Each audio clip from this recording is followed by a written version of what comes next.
अब आगे चलते हैं महाभारत के प्रसंग की ओर। यहाँ पर भगवान पांडवों के साथ है जरासंध। किसी को याद है जरासंध कौन था? ससुर, कंस के ससुर। तो भगवान को बहुत परेशान कर रहे थे। तो भगवान ने कहा कि अब इसका भी कुछ ना कुछ तो करना पड़ेगा, क्योंकि वो पाप बहुत करता, लेकिन एक गुण था उसमें, वो दान बहुत करता था। मतलब जो मांग लो वो दे। सुबह उठ के स्नान इत्यादि करके उसका पहला काम दान करना था ब्राह्मणों को। और दान माने सामने वाला कुछ भी मांग ले वो देगा, अगर उसकी बस की चीज है वो जरूर देगा। लेकिन इसका मतलब ये नहीं कि आप सोचे भाई अच्छा काम है, पाप करो दान करो, पाप करो दान करो। क्योंकि बाद में उसकी स्थिति क्या हुई ये देखिए, उसका अंत क्या हुआ। तो यहाँ पर भगवान ने सोचा कि युद्ध से अच्छा है कि दान के माध्यम से ही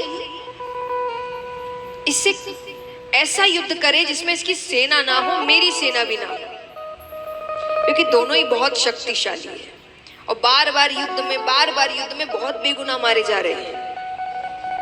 तो भगवान पांडवों के साथ ब्राह्मण का वेश बना के जाते हैं।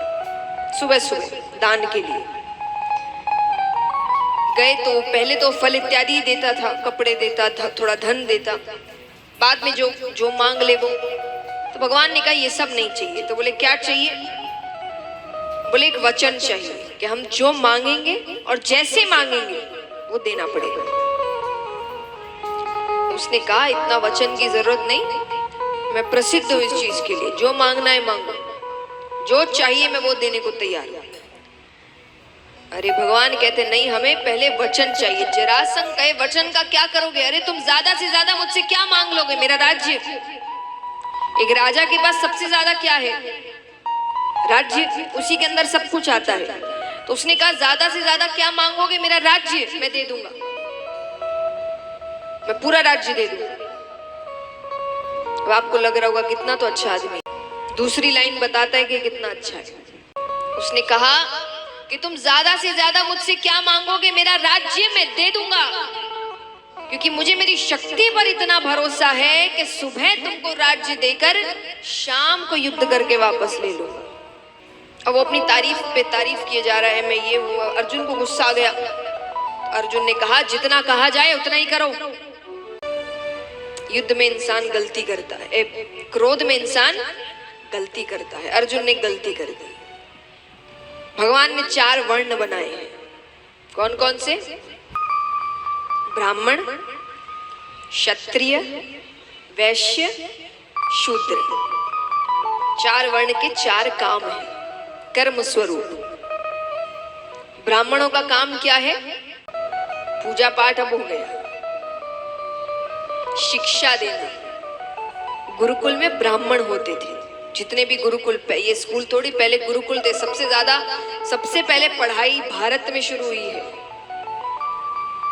सबसे ज्यादा पढ़े लिखे थे यहाँ पर। यहाँ इतने गुरुकुल थे, सब गुरुकुल तोड़ दिए गए।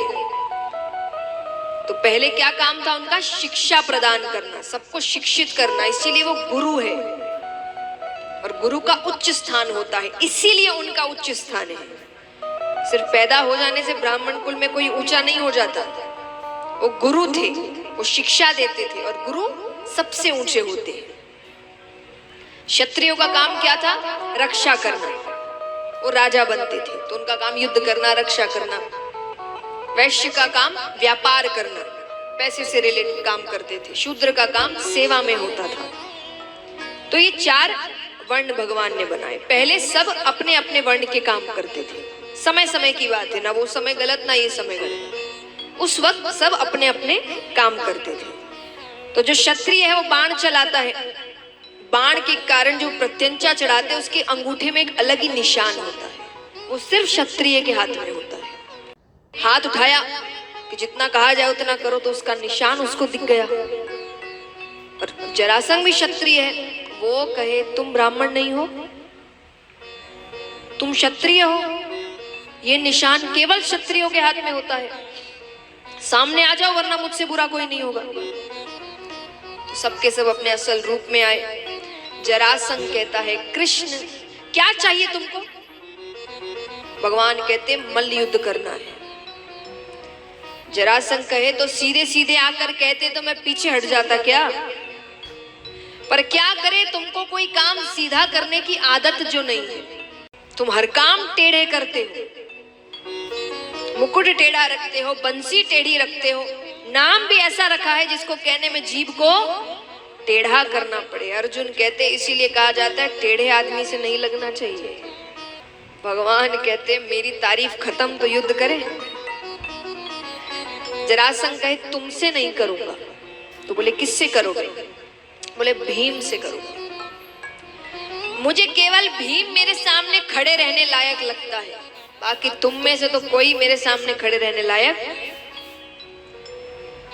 भगवान कहते अच्छी बात है, मैं तुम्हें मारना भी नहीं चाहता, क्योंकि जिसको मैं मारता हूं वो मेरे धाम जाता है। तो भीम के साथ युद्ध आरंभ हुआ।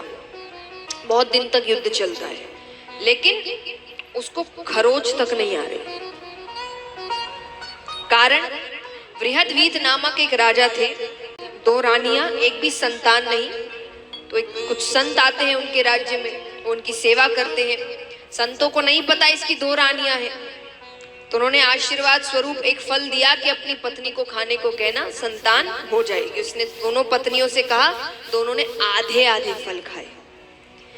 9 महीने बाद बालक हुआ आधा, यानी आधा, एक को एक शरीर हिस्सा एक को हुआ और एक को, यानी मृत बालक हुआ, मरा हुआ था। रात में हुआ तो उसने सोचा प्रजा को पता चल गया तो प्रजा तो डर जाएगी, तो उसने रातों रात वो दोनों हिस्से जंगल में फेंक दिए। जंगल में जरा नामक राक्षसी थी, उसने दोनों हिस्सों को पकड़ा और जी जी जी करके चिल्लाने लगी। जी माने प्राण। उसने जी जी करते करते दोनों हिस्सों को जोड़ दिया। जोड़ते ही उसमें प्राण आ गए, इसीलिए नाम पड़ा जरा। जरा नामक राक्षसी ने हिस्सों का संग किया तो जरा संग, यानी बीच का हिस्सा कमजोर है, बाकी कहीं कुछ भी करो उसे कुछ नहीं होने वाला। तो 27 दिन तक युद्ध चला। 27वें दिन सूर्यास्त के बाद होता नहीं है युद्ध, तो भगवान ने कहा कल मुझ पे थोड़ा ध्यान रखना भीम से, मैं कुछ इशारे करूंगा। भीम ने कहा ठीक है, पर वो भूल गया। अब वो युद्ध किए जा रहा है। भगवान कह रहे क्या फिर सूर्यास्त हो जाएगा, फिर एक दिन निकल जाएगा। तो भीम का ध्यान अपनी ओर आकर्षित करने के लिए भगवान उसे आवाज लगा रहे हैं। कैसे? उसके दाव की प्रशंसा कर रहे हैं। भगवान कहते हैं अहो भीम, अहो भीम, यानी क्या दाव खेला है। भीम कहे ये दाव तो भगवान पहले भी देख चुके हैं और इतनी तारीफ तो कभी नहीं की। फिर उसे याद आया कि भगवान ने अपनी ओर देखने को कहा था। उसने भगवान की ओर देखा, भगवान ने एक टहनी उठाई, उसको बीच से पकड़कर चीर दिया। भीम ने तुरंत सर घुमाया, पैरों को पकड़ा, दोनों पैरों को पकड़कर चीर दिया।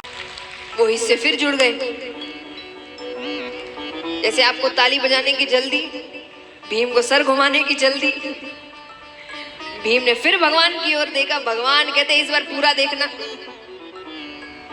भगवान ने फिर टहनी उठाई, भगवान ने उसको बीच से चीरा और दोनों हिस्सों को विपरीत दिशाओं में फेंका, क्योंकि वो जब भी सामने आएंगे तब वापस जुड़ जाएंगे। तब भीम ने पैरों को पकड़ा और चीरते हुए दोनों को 2 विपरीत दिशाओं में फेंका। इस प्रकार जरासंध का वध होता है। यहाँ पर सीख यही दी गई है कि भगवान जो रास्ता दिखाते हैं उस पर विश्वास करके चलो। हम भविष्य नहीं जानते, भगवान भविष्य जानते हैं। भगवान की आवाज क्या है?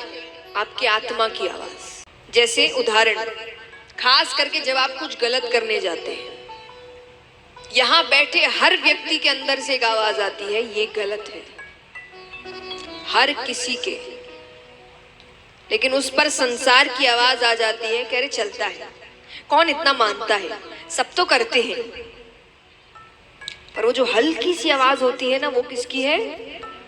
वो भगवान की आवाज। उसको सुनने की कोशिश करो। ये जो कहते हैं ना खुद को जानो, खुद की सुनो, आत्मा की सुनो, ये क्या है? ये आपके अंदर जो परमात्मा बैठी है, यानी परमात्मा, उसकी आवाज है।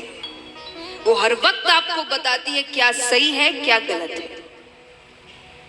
उसको सुनने की कोशिश करो, पर वो बहुत हल्की आवाज होती है, इसीलिए समय लगता है उसको सुनने में।